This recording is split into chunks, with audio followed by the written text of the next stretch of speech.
Assalamualaikum warahmatullahi wabarakatuh. Halo semuanya, selamat siang. Selamat menjalani aktivitas kembali di hari Senin. Rutinitas yang padat biasanya kalau di dunia kerja gitu kan. Habis seharian libur kemarin di hari Minggu mungkin weekend bisa bareng keluarga, bareng teman atau bareng pasangannya masing-masing gitu.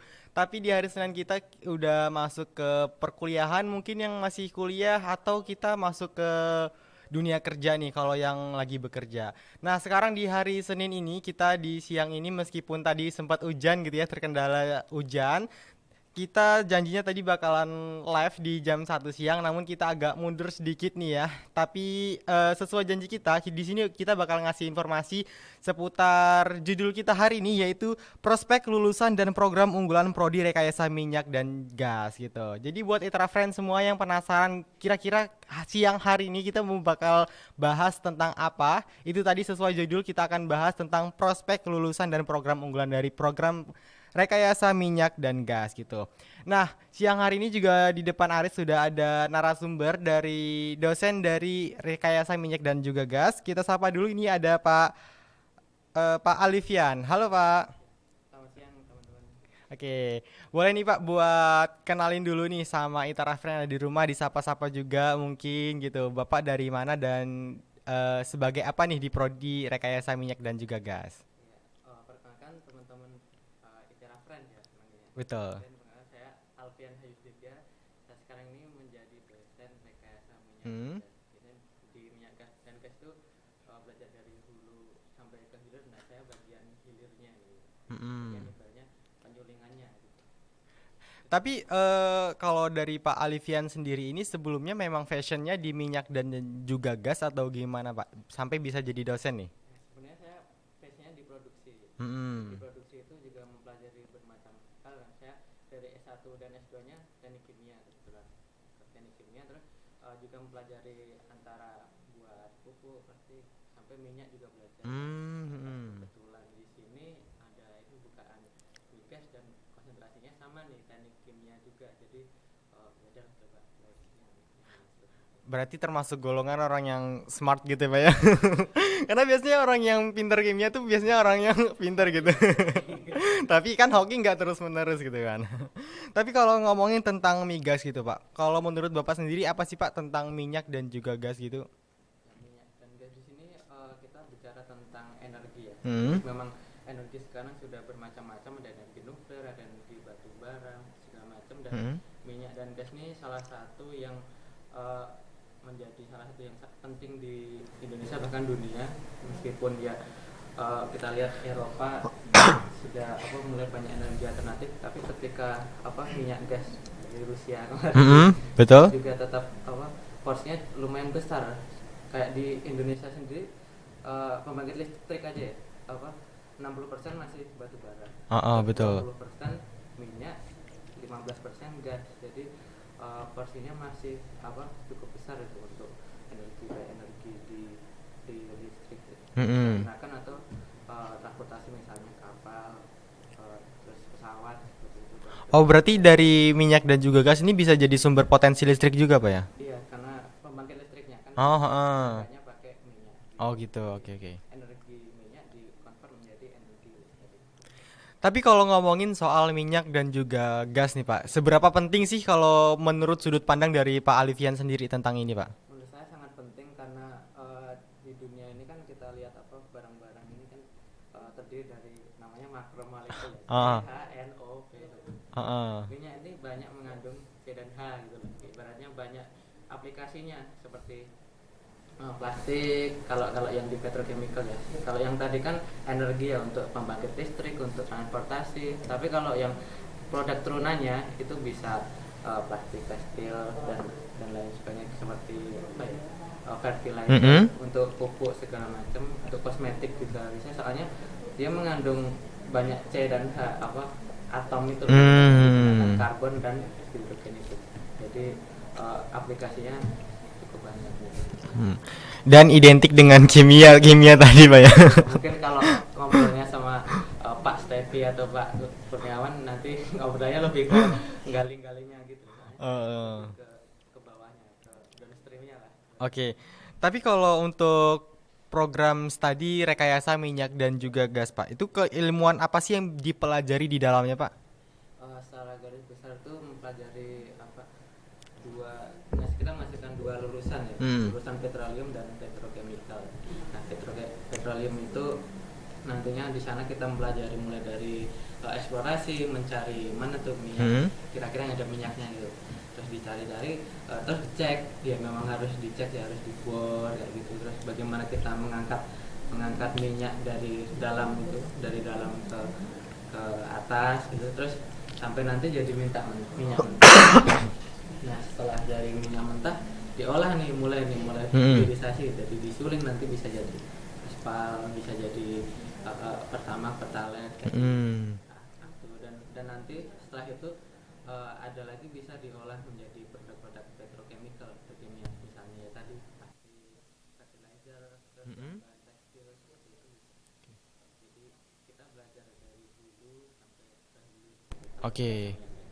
Berarti memang ada beberapa yang dipelajari dalam rekayasa minyak dan juga gas, tapi dibagi dua tadi, yaitu petroleum dan juga petrochemical tadi, Pak ya. Petrochemical. Oh, petrochemical. Oh, oke. Nah, tapi kalau ngomongin soal tadi ada pengeboran minyak gitu, Pak. Ini kalau ngomongin soal pengeboran minyak itu saya ingat tentang film dari luar itu ya, Deepwater Horizon. Itu kan ada menceritakan tentang ledakan dari pengeboran minyak itu sendiri, Pak. Nah, kalau untuk di rekayasa minyak dan gas itu dipelajari nggak sih, Pak, gimana kita mengetahui batas aman untuk kita melakukan pengeboran minyak dan juga segala macam gitu, Pak? Iya, memang kan di industri itu tentunya ada SOP-nya, ada keselamatan prosedur dan lain sebagainya. Dan sebenarnya itu tuh terjadi kalau nggak salah ada beberapa yang kan sempat clash tuh obrolannya di itu. Miskomunikasi. Ini perlu ini nih. Kita udah ratusan tahun, udah puluhan tahun gini melakukan ini, santai-santai aja gitu. Sampai tekanannya naik gitu, akhirnya dapat terus meledak. Nah, kalau sebenarnya di industri-industri itu ada ibaratnya ada beberapa layer lah untuk keamanan. Jadi ketika layer ini jebol, masih ada layer berikutnya yang safety. Ada beberapa layer seperti di komputer. Pertamanya itu pasti ya 6-7 layer kayak gitu. Katanya sih sampai sedetail itu ya. Jadi kalau di Mika sendiri akan disediakan pelajaran keselamatan proses. Jadi nanti bisa mempelajari gimana sih, nanti ada yang otomatis, ada yang mulai ala remaja, langsung nyemprot, itu nanti dipelajari di keselamatan proses. Berarti memang harus ada safety-nya gitu, Pak ya, untuk melakukan pengeboran minyak tadi. Nah, tapi kalau untuk mencari lokasi yang bisa dilakukan pengeboran itu, Pak, itu bisa ada alat khususnya kah, atau memang nanti ada cara yang kita pelajari untuk mengetahui itu, Pak? Iya, ada alat khususnya. Kalau ini yang lebih paham itu Pak Stevi ya. Tapi saya pernah sering ngobrol juga, namanya seismik gitu. Kalau nggak salah ya, ini itu dianya ngeluarin gelombang, nanti dipantulkan gitu. Jadi kira-kira ini ada minyaknya nih. Tapi ya balik lagi, itu nggak bisa dipastikan dan harus dibor sampai benar-benar keluar minyak. Tapi kalau misalnya kita udah tahu nih, Pak, kalau di lokasi ini misalnya bisa dilakukan pengeboran minyak, tapi kita tuh nggak melakukan pengeboran minyak gitu, itu nggak apa-apa atau gimana, Pak? Tetap harus, sayangnya Oh, tetap harus. dibor. Nggak bisa ini pasti ada nih untuk besok disimpan batang ini, nggak bisa harus dibor. Dia harus dicek, benar-benar dicek. Oh gitu, berarti memang harus dilakukan pengeboran tadi, Pak ya? Iya, makanya sering kali ngecek kayaknya ada nih, pas dibor nggak keluar, ngecek ada nggak dibor nggak keluar, jadi sering terjadi seperti itu. Tapi kalau di lingkungan ITERA sendiri, Pak, pernah dilakukan pengecekan gitu nggak? Atau misalnya ada nih satu titik di ITERA, kan lahannya begitu luas nih, ada satu titik di ITERA yang ternyata ada nih lokasi yang bisa dilakukan pengeboran minyak gitu. Kayaknya belum ada. Oh, belum ada. Mungkin nggak tahu ya kalau di daerah lain seperti di Palembang atau di Riau itu katanya sih asal cucu aja keluar minyak kayak di arah gitu. Pengen bangun pengeboran, ya udah bukan itu, kayak tinggal nunggu keluar minyak semua gitu. Berarti memang udah ada titik lokasi yang dipantau, memang banyak yang bisa dilakukan pengeboran minyak tadi, Pak ya. Kurang lebih seperti kayak di Palembang itu kan katanya ada orang ngebor minyak tapi ngebor air. Betul. Nah, tapi kalau ngomongin soal rekayasa minyak dan gas, ini kan salah satu prodi yang baru di ITERA sendiri, Pak, baru diresmikan gitu kan. Nah, kalau sejarah dari prodinya rekayasa minyak dan gas di ITERA ini seperti apa, Pak? Boleh diceritain sedikit nih? Kalau sejarahnya itu awalnya dari senior-senior kami ya, seperti Mas Bakia, Prof Denny, Mm-mm. Mitra, terus dan kami ditugasi untuk menyusun apalah prodinya lah, mulai dari kurikulum, visi misi dan lain Mm-mm. sebagainya. Itu pun kita dibantu dari tim yang sebelumnya. Itu alasannya karena memang tadi kebutuhannya masih banyak dan produksi minyak di Indonesia ini menurun. Mm-mm, betul. Rasio impor dan ekspornya itu, impornya itu 70%. Itu kan jadi pemerintah pengen naikin produksi lah ibaratnya, makanya Mm-mm. perlu perlu banyak lulusan minyak dan gas dari situ. Oh gitu. Tapi kalau nggak salah denger nih Pak ya, kan pernah ada info katanya kalau stok dari minyak dan gas di Indonesia kan mulai menipis nih Pak. Dan banyak juga pergantian dari kendaraan yang tadinya pakai bahan bakar minyak Iya. tapi diganti dengan listrik. Nah, itu gimana sih caranya kita tahu kualitas dari minyak dan gas itu akan segera berkurang dan gimana Pak? Kalau saya melihatnya ini kayak kemandirian energi ya. Mm-mm. Kita masih impor 70% apa minyak itu tadi, kalau rasionya itu. Tapi bagus nih kalau yang porsi itu tuh Mm-mm. diganti oleh energi-energi alternatif seperti ada listrik, mungkin ada segala Mm-mm. macam ya. Tapi nanti kalau keberlangsungannya minyak sendiri itu kan minyak pertama itu ada sekarang tuh arahnya ke timur Mas, ke timur, ke arah Papua gitu. Mm-mm. Pengemburan tuh arahnya ke sana yang banyak dieksplorasi, dan banyak juga produk-produk turunan dari minyak ini, misalnya tadi ya plastik, itu tuh Mm-mm. banyak permintaan dari industri medis, itu lagi meningkat karena kemarin covid banyak ini kan, jadi tuh demandnya tuh udah tinggi, pasti bahan baku minyaknya juga juga dibutuhkan. Mm-mm. Jadi apa namanya, masih sangat lama sih, seperti ibaratnya walaupun sudah menggunakan energi alternatif seperti Uni Eropa, tapi kebutuhan listrik seperti ini aja masih membutuhkan minyak dan gas gitu loh. Jadi Betul betul. apalagi sekarang mulai banyak digitalisasi, kayak Bitcoin itu kan non-stop itu Mm-mm. komputernya itu, makanya dikritik agak ramah lingkungan karena pakai pembangkit listrik, dan pembangkit listriknya mungkin pakai atau gitu lagi fosil lagi Oh, oh. mungkin di kotanya bersih, tapi pas diturusin ke bawah ini juga apa namanya, juga ngebul lagi. Makanya kalau mau menggunakan mobil listrik memang bagusnya ada pembangkit listrik baru sih, misalnya nuklir apa atau panas matahari. Soalnya Mm-mm. nanti kalau pakai PLN lagi dan masih pakai batu bara dan minyak, berarti ya Tetap situ-situ sama aja. aja tuh ya, tetap muter-muter, teman beda cara pemakaiannya aja gitu. Berarti kalau misalnya mau menggunakan apa tadi eh, Apa listrik? ya listrik tadi berarti harus menggunakan PLTS atau nuklir tadi Pak ya. Nah, tapi kalau ngomongin program studi rekayasa minyak dan gas di ITERA, itu berhubungan dengan program studi apa aja sih Pak sebenarnya kalau untuk rekayasa minyak dan gas? Yang jelas yang pertama perminyakan, karena memang Mm-mm. basicnya kita perminyakan ya, tapi skopnya diperluas Mm-mm. sedikit sampai bagian penyulingan gitu.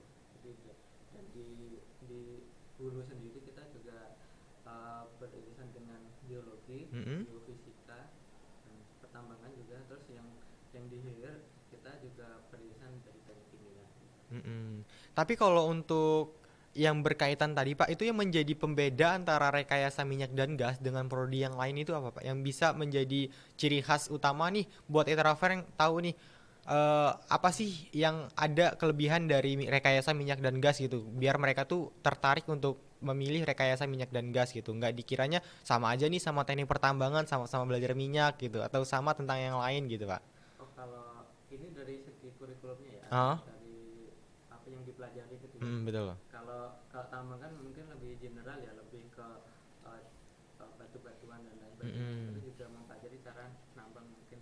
Kalau di minyak ini fokus ke fluida khusus yang namanya itu oil itu ya. Mm-mm. Nanti pas pengolahannya pun kita spesifik mempelajari produk-produk turunan dari minyak dan gas. Jadi memang dari bentuk fisiknya aja itu fluid minyak dan gas. Oh gitu. Jadi lebih ke arah itu sih. Berarti kalau untuk yang program studi tambang tadi lebih general, kalau untuk minyak dan gas tadi lebih spesifik spesifik tadi Pak ya, ya, detail-detailnya. karena apa di dunia kerja pun ada spesifikasi khusus, misalnya Mm-mm. ahli pengeboran atau ahli reservoir, ahli apa namanya produksi migas itu ada Mm-mm. sendiri, makanya dibuat untuk produksi sendiri gitu. Oke, tapi kalau untuk ngomongin tentang pengeboran minyak gitu Pak, Iya. itu kalau misalnya daerah tersebut sudah dilakukan pengeboran minyak itu nanti kemudiannya boleh dipakai untuk aktivitas masyarakat atau setelah dilakukan pengeboran itu menjadi tempat yang Iya. tidak boleh dijamah gitu Pak? Nah, kalau saya pernah juga ngobrol dengan Mm-mm. apa perhutani gitu, sebenarnya katanya semua tambang ya, tambang apapun, tambang kapur Mm-mm. itu izinnya kan pinjem ke perhutaninya.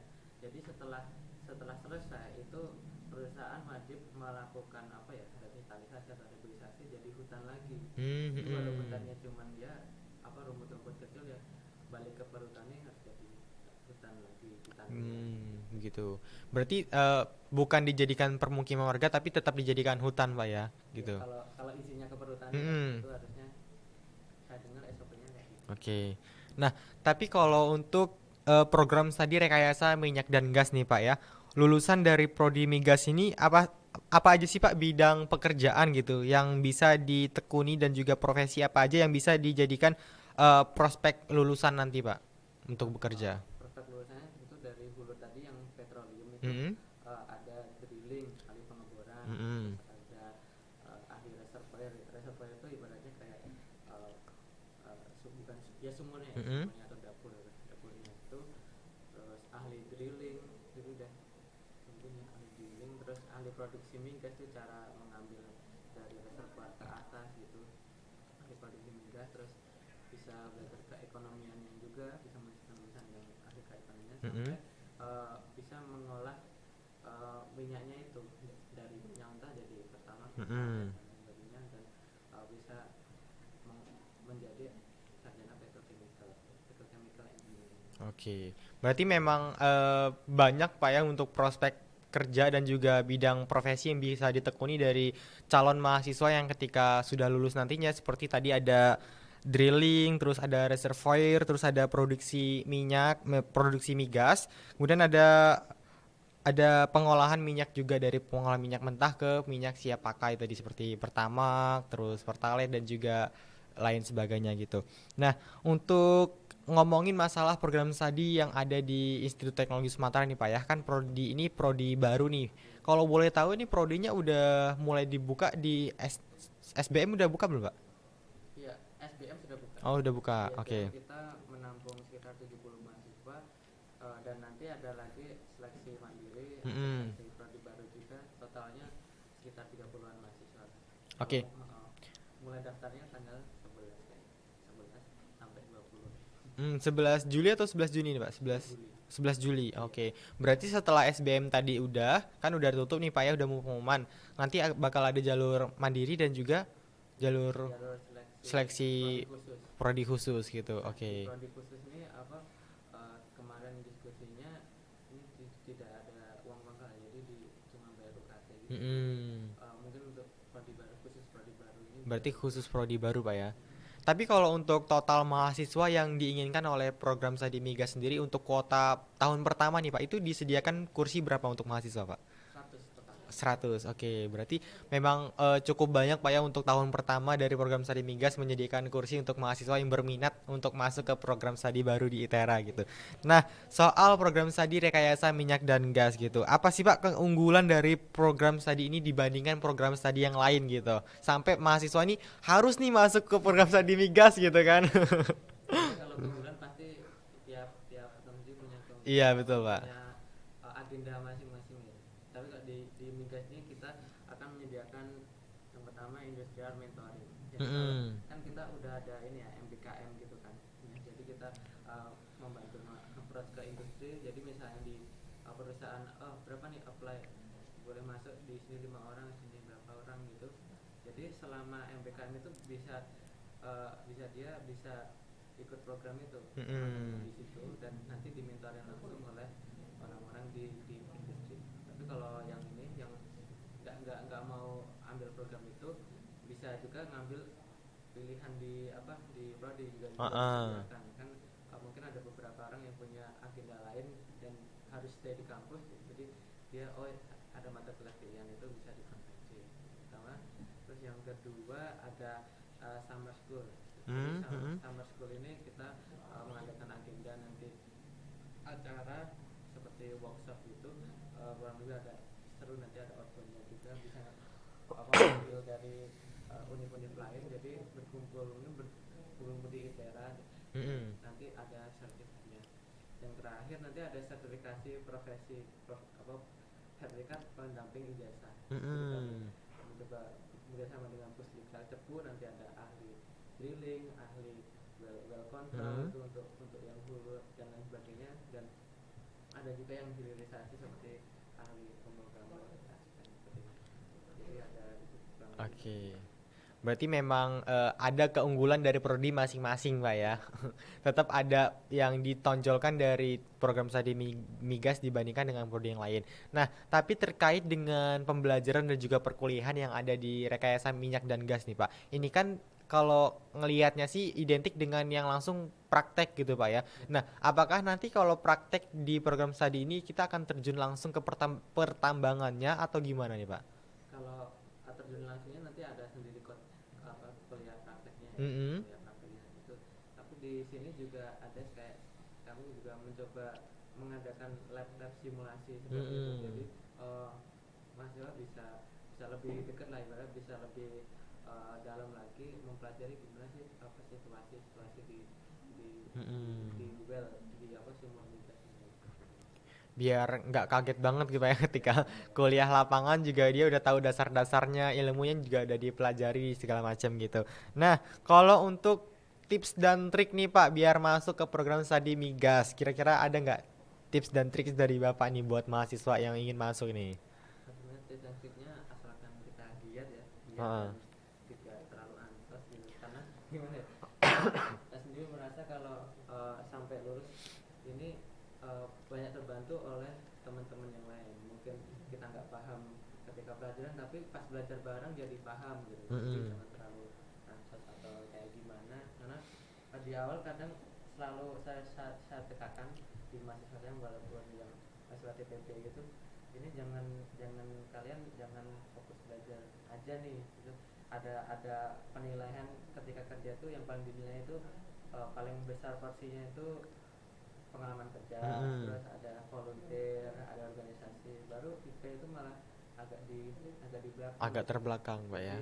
Jadi oke, ya IP minimal ya di atas juga lah ya, Ya. gitu. Habis itu social skillnya harus diasah lagi, karena ya orang digital sekarang kadang normanya mereka belajar norma dari medsos, dari Betul. apa, ketika ketemu langsung di ini kadang aku harus ngapain gitu tuh, kadang agak awkward gitu jadinya. Jadi Heeh. memang penting sih itu sih social skill, antara semacam hard skill dan social skill, dan tentunya keilmuan itu sendiri.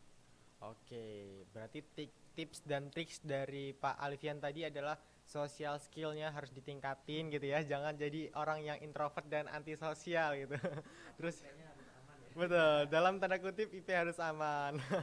Tuh buat introvert yang ada di rumah gitu ya, yang mungkin yang kamu udah daftar dari program studi rekayasa minyak dan gas lewat jalur SBM, atau yang mau daftar nanti lewat jalur mandiri juga masih dibuka nantinya. Pesan dari Pak Alifian tadi adalah kamu harus punya social skill dan juga ITK itu dalam tanda kutip harus juga aman gitu ya. Jangan jadi mahasiswa yang antisosial dan juga introvert gitu. Karena pengalaman dan juga relasi itu sangat penting dalam dunia kerja nantinya. Nah, ini terakhir nih Pak dari Pak Alifian sendiri. Ada nggak sih pesan dari Bapak untuk adik-adik sama Aba prodi rekayasa migas gitu Pak? Boleh nih Kalau disampaikan. ini yang udah ikut tes apa ya yang Mungkin Camaba berarti yang belum tes kayaknya. Yang belum tes dan juga yang sudah ikut SBM boleh lah Pak. jadi uh, kembali lagi memilih putra studi itu memang harus ada purpose-nya dari dalam, entah yang pertama mungkin bisa dari passion atau dari keresahan ya. Hmm? Kalau saya sendiri dulu uh, suka produksi karena dari keresahan di Indonesia yang banyak sumber daya alam ini, tapi kok nggak diolah, diekspor aja, begitu diolah di luar diimpor lagi harganya Mm-mm. naik gitu kan, itu keresahan sendiri gitu. ada juga teman saya Pak Kurniawan saya itu memang suka itu bahkan suka dengan migas karena memang gitu kan, karena kita mempelajari barang-barang yang real ya, kayak katakanlah palet itu kan kita pakai sehari-hari, plastik, tekstil, bahan fertilizer itu sehari-hari lah, itu bakal banyak gunanya, dan nanti juga banyak program yang seru juga seperti tadi sama seperti yang sebagainya, juga mentoring, jadi pasti akan tapi bukan hanya belajar teori yang dalam tapi juga praktek yang aplikatif. Oke, itu dia tadi pesan dari Pak Alifian selaku dosen rekayasa minyak dan juga gas tuh buat calon mahasiswa baru yang nantinya bakalan join di rekayasa minyak dan gas di Institut Teknologi Sumatera gitu.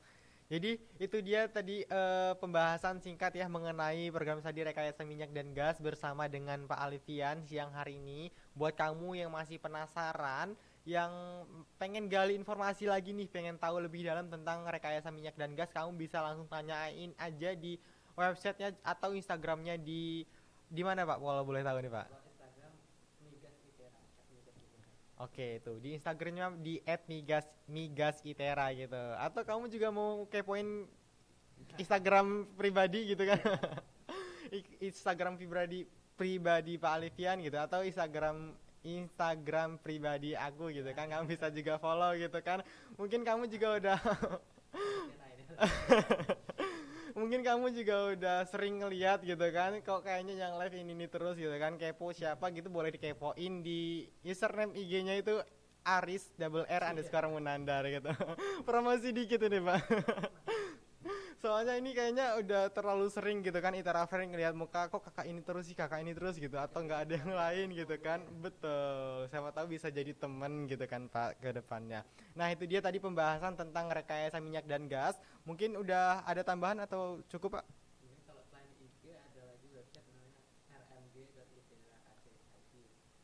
Itu mungkin infonya lebih detail dengan kurikulum mata kuliah apa aja yang kita sediakan bisa dicari. Oke, itu tadi udah disebutin Bang, lengkap banget sama Pak Alfian tentang informasi yang lebih lanjutnya bisa kamu dapetin di websitenya atau juga di Instagramnya juga tadi. Nah kalau gitu cukup sekian untuk live streaming siang hari ini dalam tema prospek lulusan dan program unggulan prodi rekayasa minyak dan juga gas.